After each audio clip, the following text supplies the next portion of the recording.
cord. Okay, guys, you should notice one thing. That is, in the mechanics of materials class, some information will be given to you.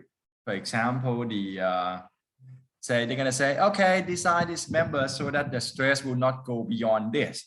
Okay, but now because the material has been selected, and in this class you are studying steel as your construction material, and you're gonna use the steel to design your structure. So some things like this and factor of safety, you must know by yourself. So this is the major step up from the mechanics of materials, just one step. Okay, you must know the relevant factor of safety for each failure. You know, you can say that this is say, oops, ooh, geez, hang on. I wish to show you.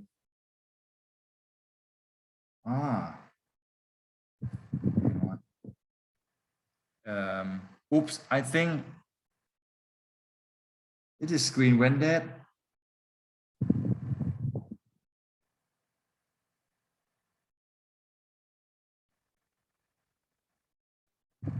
Okay, no. Okay, so let's say when you design the tension members, you see, you have to know the strength of your material. You must know which design concept you're working on, and you can identify the failure modes. So in here, let's say, for in terms of points, okay, if you can identify the failure mode here, yielding and rupture, so you know that's 10%. Okay, if you can identify the Fy, and then this is Fu, okay, that's another 10%. And if you can identify that, okay, this is ASD, you must use factor of safety. And in this case, you know, the load combination here, that means the analysis is already done. So after this, you know, it's pretty much roughly 40%.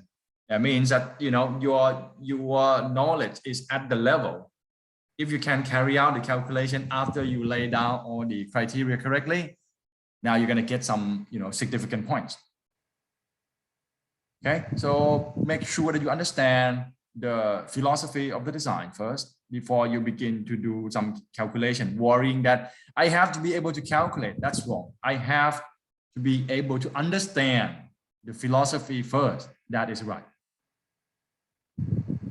Okay, so that's ASD. We can proceed now and try the LIFD.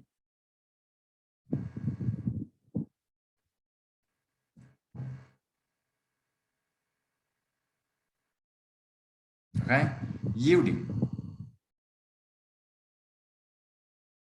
Now PU have to be less than or equal to reduction factor multiplied by, see, that becomes R. P N. Okay, and again, it's the same. So this becomes phi Fy Ag. So Ag will have to be greater than Pu, right? Okay, divided by phi Fy. So you can view this as a phi will reduce your Fy. Okay, so now Pu is 90 tons, right?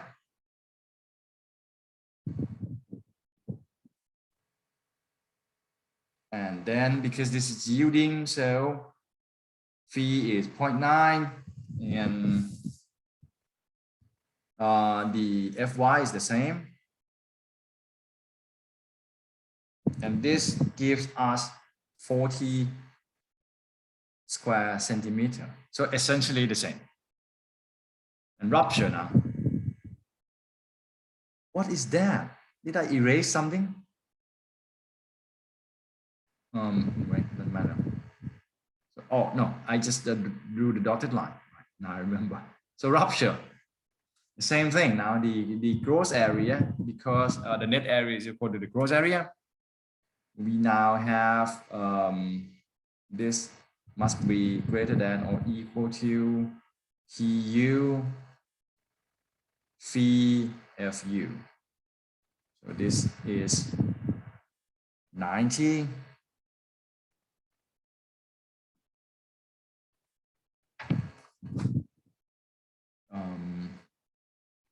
Multiplied by 1,000. But you know, we don't have to do this because it's not going to govern. Okay, if you want to carry it out, it's fine. I don't have the okay, I do. Let's finish this. It's 0.75 and then 4050. So basically it's about 30 or 29.6. Actually, it's the same.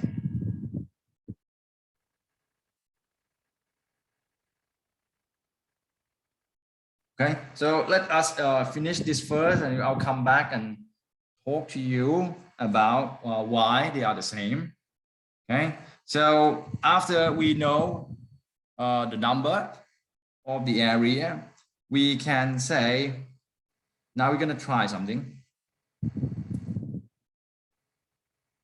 And we're going to try some section. So now what you can do is that you go to not this one, steel table. Okay, now you need to select something with a cross-sectional area greater than 40. So the area is here, you see. If you can open this file, just look with me and see, that's the first one. You hit this first. 40.1. Wow. Should be good enough, don't you think? We want the section with the area not less than 40. And that is based on the design strength. So this should be good enough. Okay. If I'm crazy, I can use 39.6, but let's not give you guys a heart attack. Okay. We want 40 and we have the section width 40.1. Should be good enough. Okay. So with this, you may want to, you know, draw something in your table. See, 40.1. So that should be more than good enough. So we come back and try to finish our work. So we're going to try this one. H150 by 150 by 31.5 kilogram per meter, and that one has the gross sectional area equal to 40.1 square centimeter. Okay, so after you select the section, it would be nice to always, oops, I ran out of space. So let me try to do this.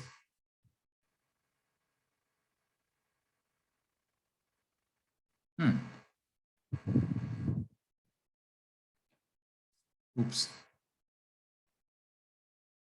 Okay, I didn't know I have to do that. Okay, we're gonna try this. Okay. Funny how it's smaller because of the margin thing. So we should always try to finish it by checking its two tensile strength of the member. Even though we're going to be pretty sure that it's going to pass because we select the section based on the calculation. But it would be nice to summarize it again here and say, okay, for ASD, the yielding, failure, your P nominal divided by factor of safety is going to be equal to 2500. The area is now 40.1. The factor of safety is 5/3. Notice that you can swap this, the fraction, because you divide 5/3, so your fraction will become 3/5 or 0.6. So to write 0.6 multiplied by this is also okay, And this is 60.2 tons. And rupture, why do I write them very, very close? It's P nominal divided by factor of safety will become 4050 multiplied by 40.1, that's the area, divided by factor of safety, which is now 2. And we got, of course, way, way more. 80.2 tons. Both are greater than 60. So, as my beloved advisor says, we got a big okay. Now we move on to LRFD.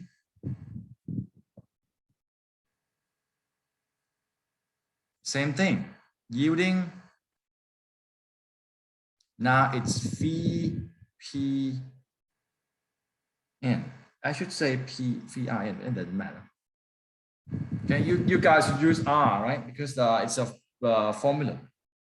And the P is the load. Anyway, I'll try to change that the next time. This becomes 0.9 multiplied by 2500 and 40.1.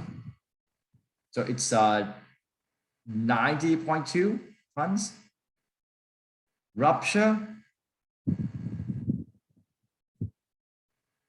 VPN is 0.75 because it's rupture. FU is 4050 and the area is 40.1, and that is 122 tons, way beyond 90. This is greater than 90. This is greater than 90. So we get a big okay. So in the end, you can conclude that you are going to use H150 by 150 by 31.5 kilogram per meter. So that's it. We got the member in the end. Is there any question?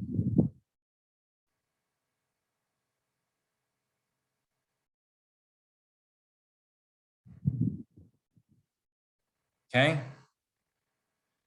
Notice that ASD and RFD yield pretty much the same section. This is always true because of one magic number, 1.5. Is the magic number. It's a relationship between ASD and LRFD. You can say that the on the load side, you increase the load on LRFD, and the factored load is generally 1.5 times greater than the service load. And on the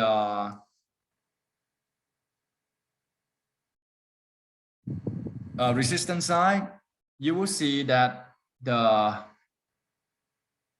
resistance on the LRFD design philosophy is generally 1.5 times greater than your design strength on ASD. And this is very true because when you multiply the factor of safety with phi, you will get 1.5.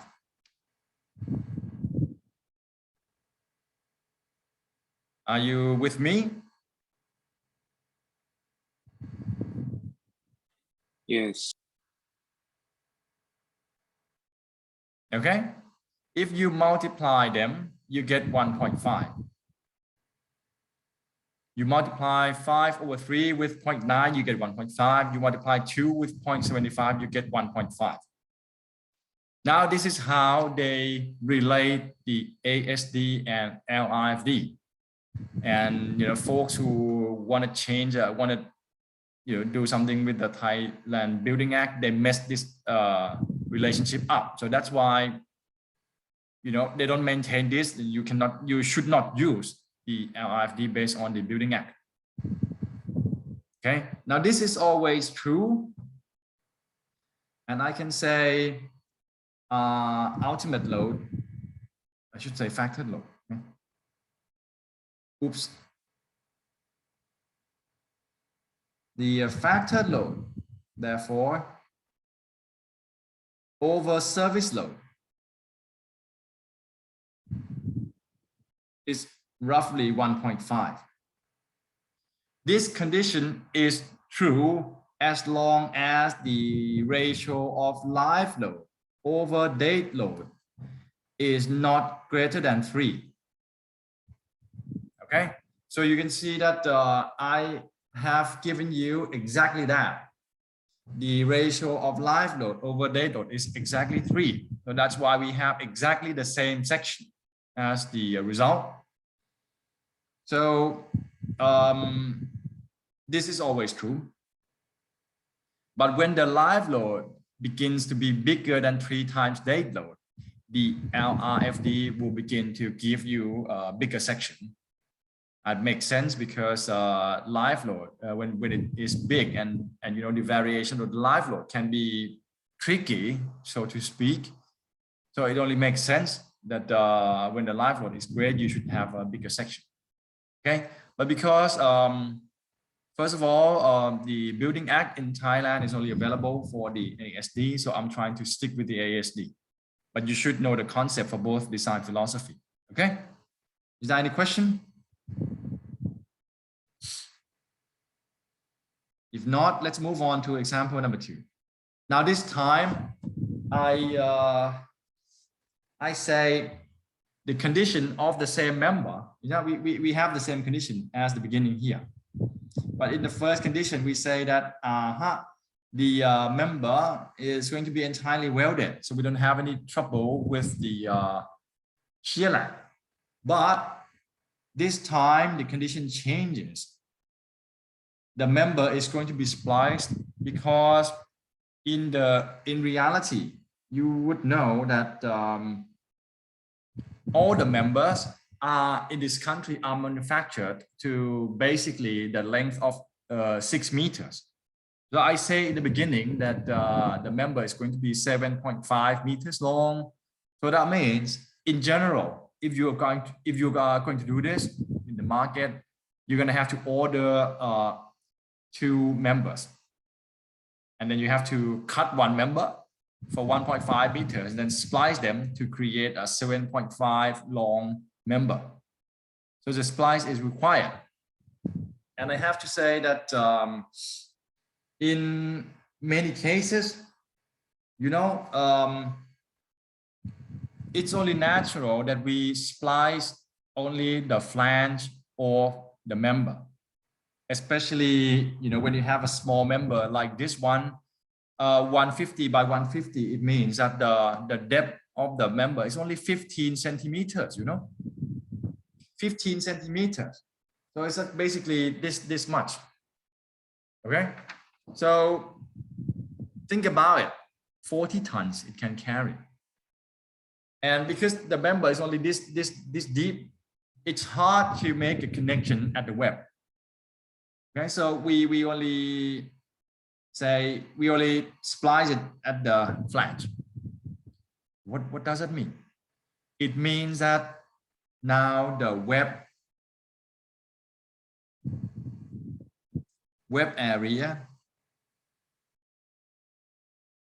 is not connected. That means we're gonna invite shear lag problem into our play. You have to consider that. Okay, it doesn't matter how you splice it. I think I'm gonna use welding. Okay, and now you are going to consider the shear lag problem.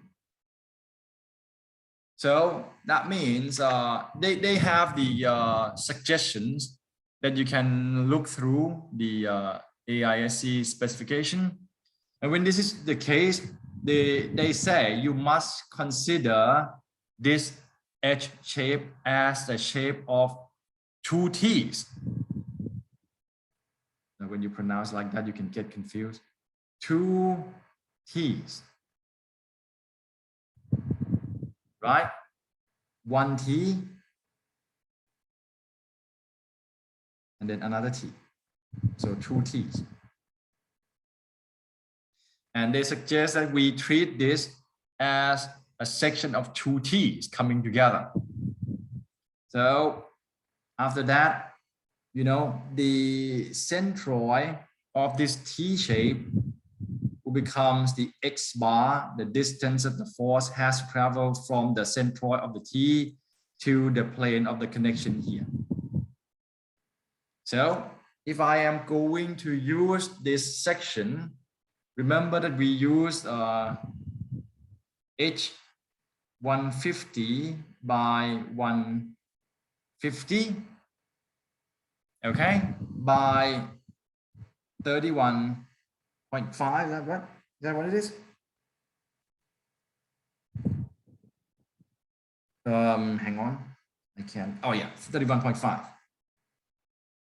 So when you consider the shape of the T, as I mentioned before, the T is made from cutting the edge into two pieces. So when you cut edge 150 by 150, the depth is gone down to 75, right?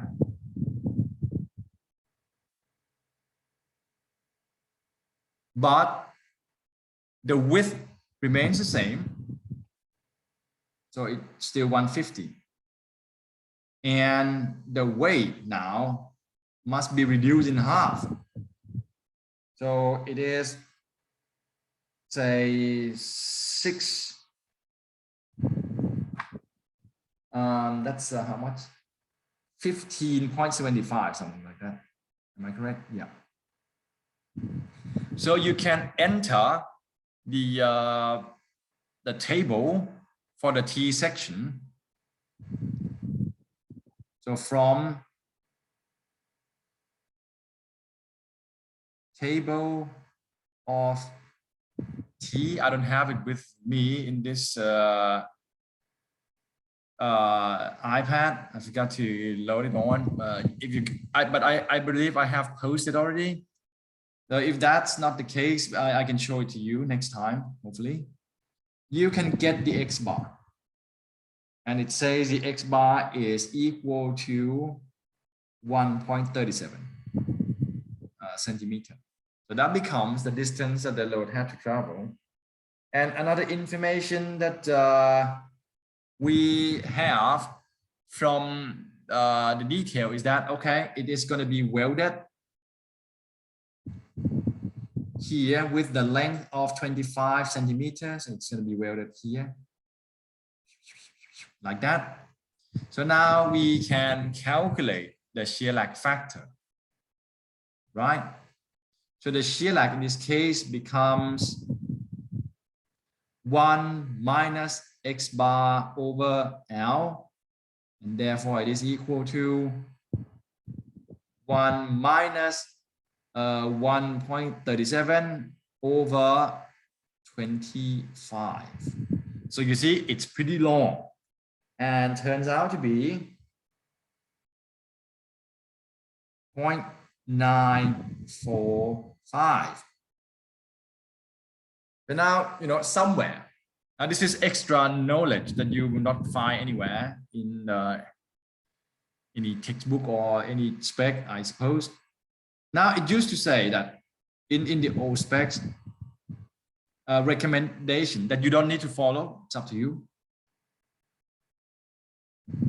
Recommend that number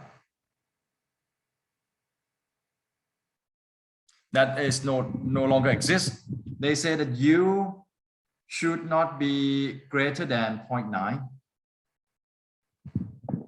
This number is based on the test results, and they suggest that you don't go beyond 0.9.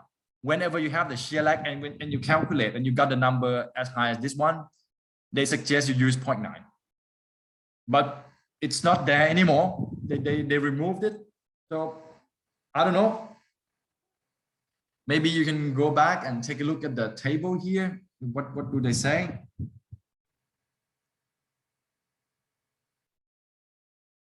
Go back pretty long. Here.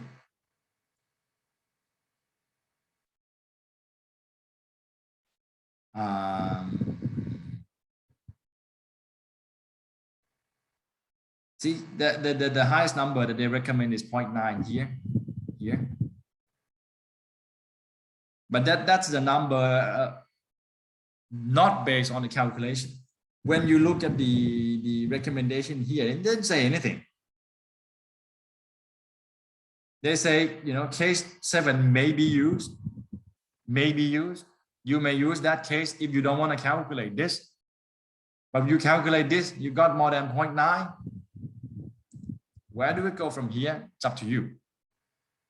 Because they used to give this number, but then they removed it. It's from the research. So I leave it up to you. And it should not go lower 0.65.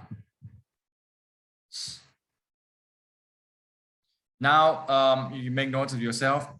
This one makes sense because if you calculate the shear lag factor U and you get the number below 0.65, you can say, I lose 35%.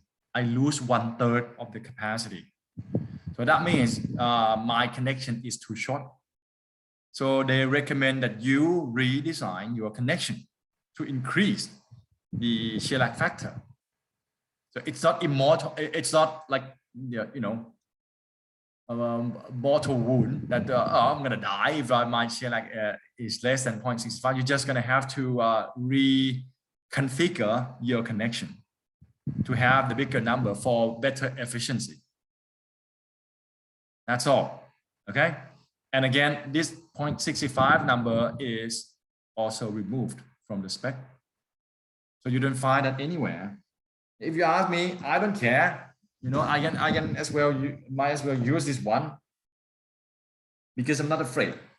But one more thing that you should know, okay?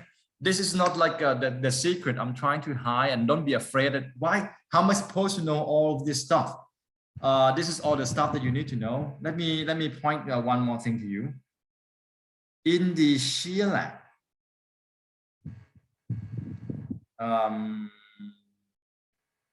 right here, there's one more thing that you need to know. Just one more thing.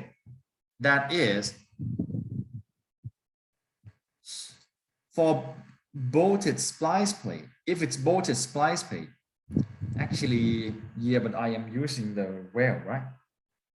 If it's bolted splice plate, after you calculate the effective net section, you can't go beyond 0.85 of the A gross.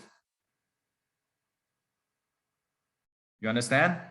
So let's say if this splice is bolted, if you use bolts to splice, and then you deduct the holes, and then you calculate the area and so, and then you multiply the shear lag, you must check that your UA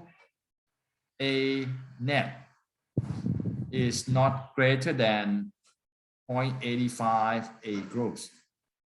They just wanna add another layer of safety to the design.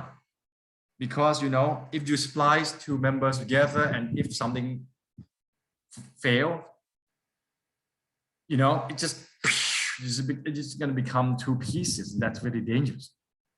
But we don't have that. So we don't have the bolt, so we can stick with this. And in fact, I just realized that I checked this with 0.85 as well. So it's not entirely correct. So let's recheck this. What do you want to use? You want to use 0.945 or you want to just use 0.9? Do you have any questions? Oh. Okay.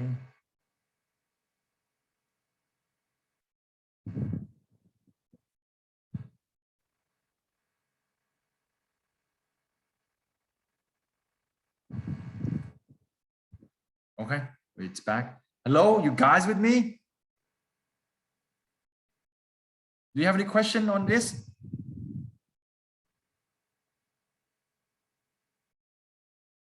Hello? Yes. No response at all? Yes. No question. No question. Okay.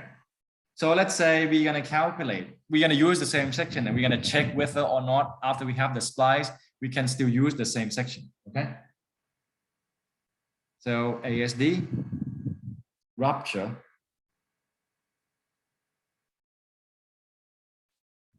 The P nominal over factor of safety. It's going to be FUAE this time over factor of safety. Oops, sorry. Over factor of safety. And this, of course, is UA net, but we don't have holes if we're going to use welds. That means we have A net equal to A gross, but we still have shear lag problem. So we have to take into account the U, okay? So that's going to be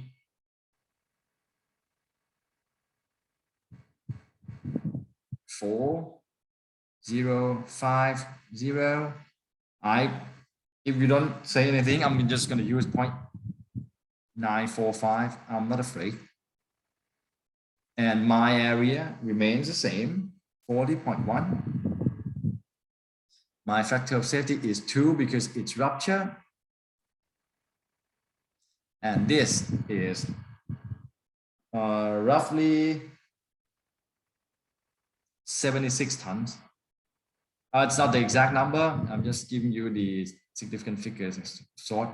So you see, it's still greater than 60, way greater. So yeah, we have shear lag problem. We deal with it, and it doesn't affect our design. And let's complete LRB.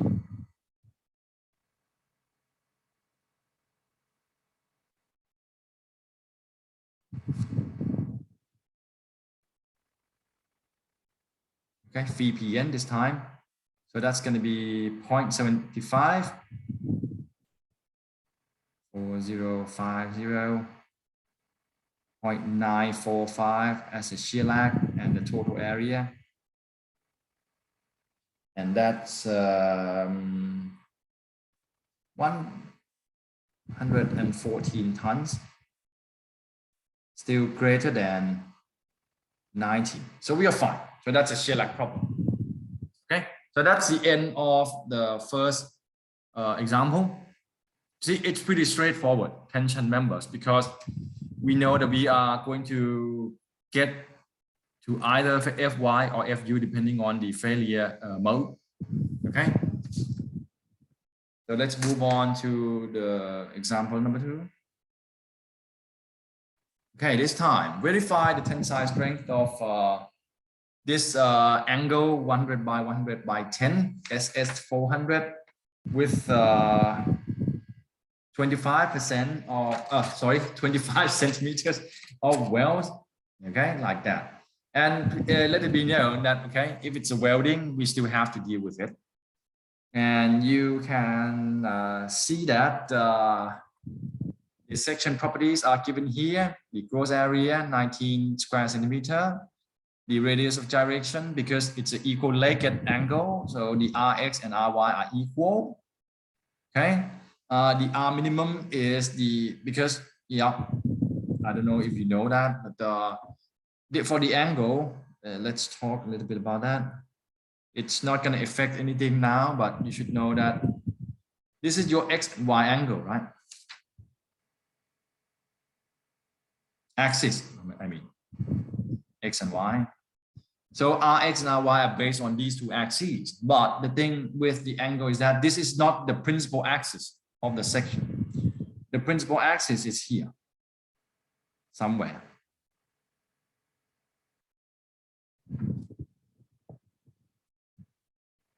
This is a principal axis. Do you know what the meaning? Do you know the meaning of the principal axis? Once upon a time, I believe you did. The principal axis is the axis that contains both the maximum and minimum values. So the R maximum and R minimum is in this principal axis, not in X or Y. Okay. So with that, we also have the distance for the centroid, Cx equal to Cy, that is 2.82. Okay, so it seems like we have all the information we need, and the analysis is pretty straightforward. So we have the section properties, we have the length, and we know that because we only weld on one leg here,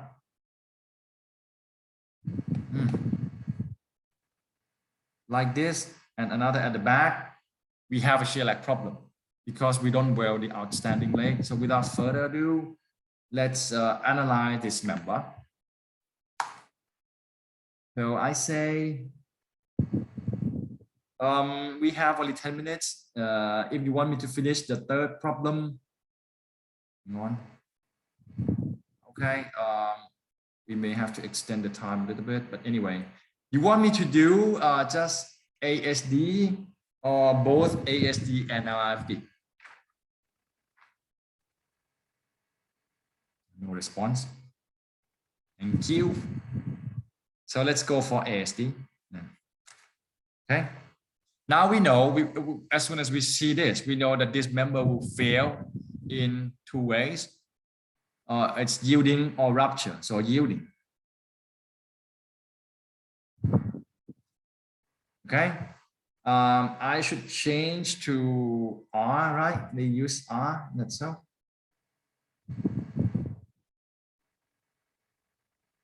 Oops, where's the formula? Oh, R, right? Okay, so let's try to use R from now on. The Rn over factor of safety would be equal to Fy Ag over factor of safety. And that is equal to 2500.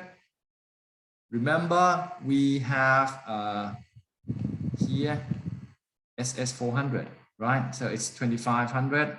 The gross area is given here, 19 square centimeter.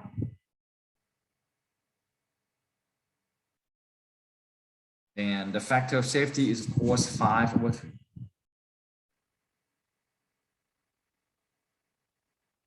And if you want to know, the nominal strength here, Fy multiplied by Ag, the number itself is 47.5 before the factor of safety. This is the nominal strength.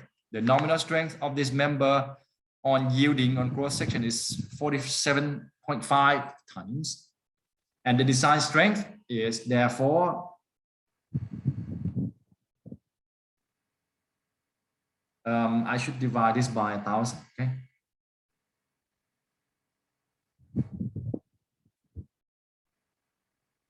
This becomes 28.5 tons. So that's yielding. And rupture,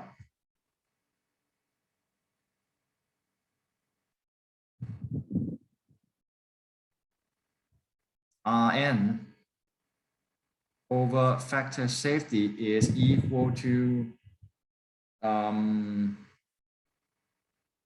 Fu AE over this. So let's calculate U, because we know that AE is UA net. Okay, so the distance that the force has to travel is essentially the distance of the centroid, because the force is right there at the centroid and it has to travel to here where the support is. Okay, so that is your x bar, and u in this case is given as 25 centimeters. So our shear lag u is 1 minus x bar over L is equal to 1 minus x bar is 2.82 over 25. So now we have u equal to 0.887, and therefore we now can calculate Rn over factor of safety is to be equal to Fu is 4050, U is 0.887. We don't have any holes, so the net area is equal to the gross area. It's another 19 here. Factor of safety is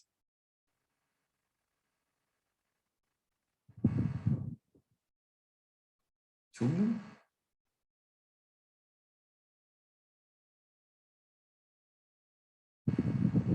Okay, and roughly this is I don't know this is going to be the final number. Let me double check, because I changed the FU a little bit.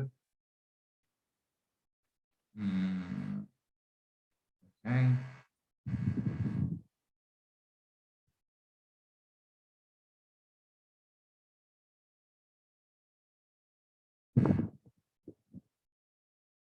Yeah, it's 34.1 tons.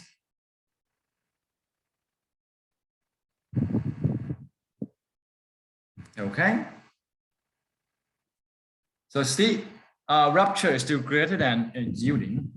And now, when you see this, you must be able to summarize in the final stage after the calculation. So this is needed, and therefore ASD, the Rn over factor of safety or the design strength is governed by the yielding, and you have the final number that you can use, that is 28.5 tons. Okay, say here the yielding governs. Okay, is there any question? Pretty straightforward.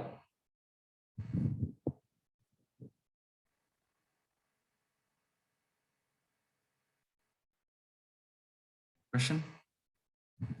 Nobody asked me why I put this picture here at all. Huh? It's just to show that for an angle like this, even if you weld at the end, you still have shear lag problem because of the outstanding leg. And the L that you use must be this L. And when you have the unequal legs of welding like this, you use the L average. Okay, so the picture tells something. You don't ask. Okay, I have one more example, but this is nothing big. It's just this case where it's not that popular anymore. Okay, notice this. So it's given to you. So when you do the work, do the exam or do anything, please use the correct numbers. The square section like this, it's generally made of different material. It's called TIS 107. Fy is this much and Fu is that much. Actually, there are more than this. I can show you next time, but you must check. Okay, so we must verify if this section can carry dead load of this and live load of that. Okay, with that connection in the end. So you know, we can pick this up. I think I'm gonna have to give you the tables about this. It's gonna follow after this class, okay? But let's say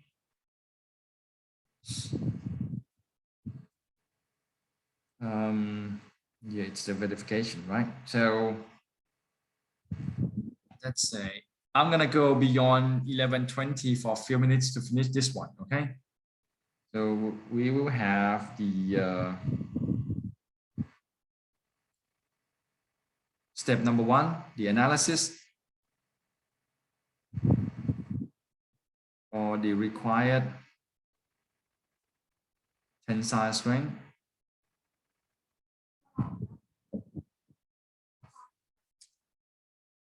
And 1 second.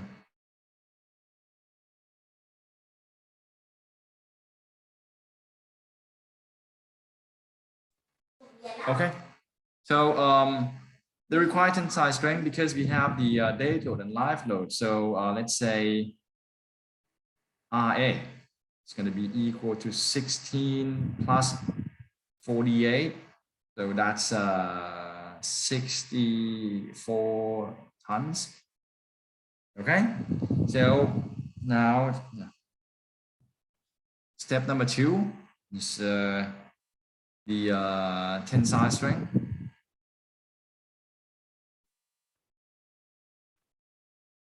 First is yielding. The yielding, okay, now Rn over factor of safety, let's say ASD, okay? That's going to be equal to, let's say, do I have the section property somewhere? This guy, 200 by 200 by 6, it has the gross area equal to 45.6 square centimeter, okay, with the Rx equal to Ry equal to 7.87 centimeters. So with that, Rn over phi for yielding is simply, I can just go ahead and write it, right? Fy is 24,100 kilogram per square centimeter. The area is 45.6. The factor of safety is 5/3. So in the end is 65.4 tons. Woo! See, still greater than 64. By that much. So for rupture, so let's demonstrate the formulas given by the AISC specification. They have this formula that X bar, you can calculate X bar for this by using the formula B square plus BH, 2BH, sorry.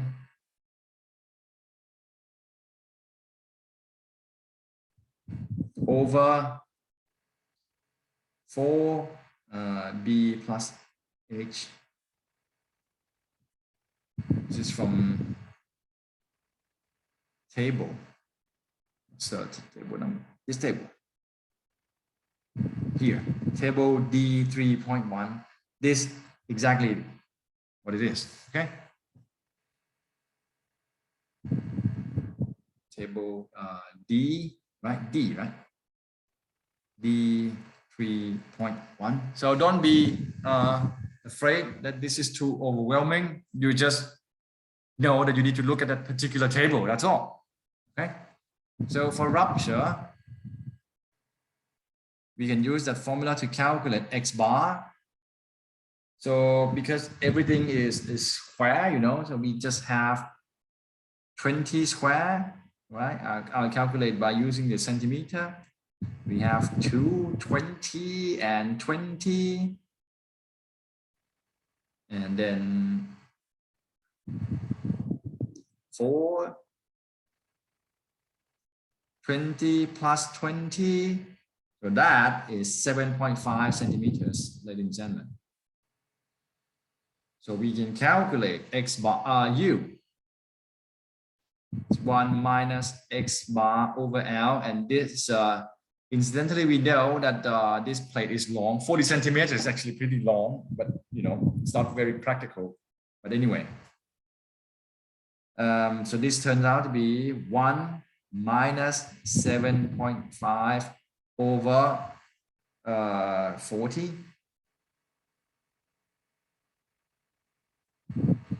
So it is 0.812. Okay, so now rupture we can calculate. It's going to be Rn over factor of safety. It's going to be equal to Fu, which is 4,000. Again, the area remains the same, and this becomes U 0.812 multiplied by the gross area, which is equal to the net area, 45.6, but divide by 2, which is the factor of safety for rupture.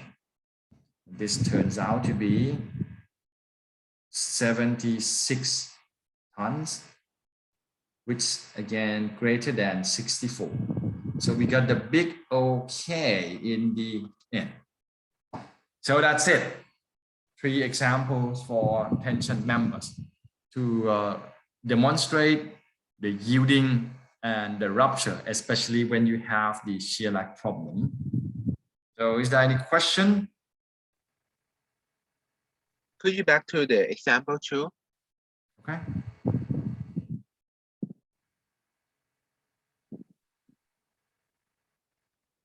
There. Yeah. This one we have to condition with yielding and rupture, right? But yes. In summarize, why we use the yielding?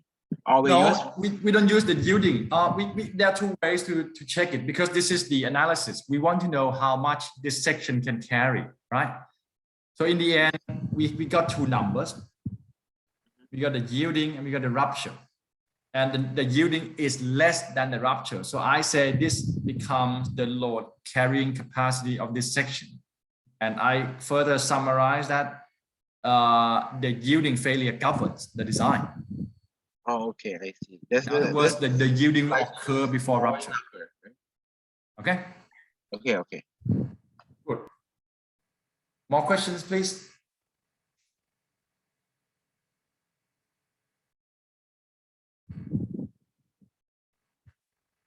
For condition B at the example number 1.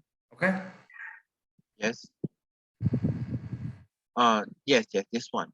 When we have the splice, we just only consider for the rupture only, right?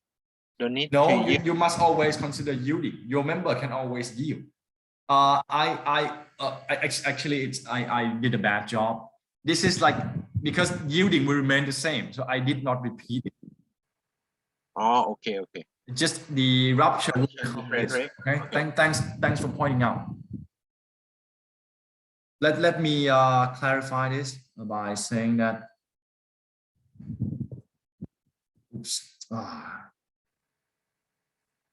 Yielding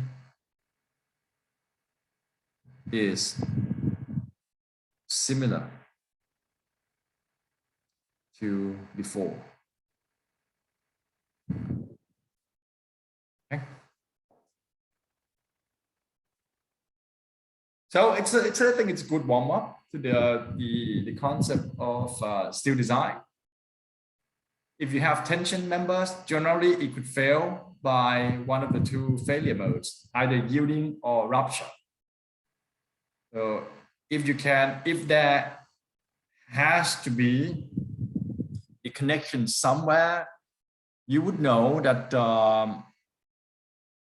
you may have to consider rupture more carefully, because the way you connect the members may induce the phenomenon called shear lag.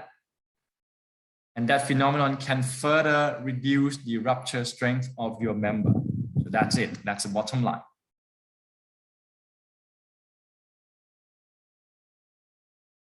I believe that I may have the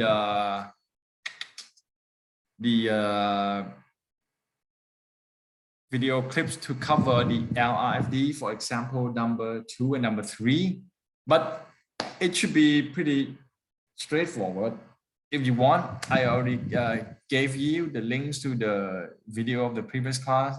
Similarly, it's the same, but this is more beautifully written, you know. So, okay. I say that if you want to look more, you can look through that video, but if not, this is more than good enough. Okay, so any question?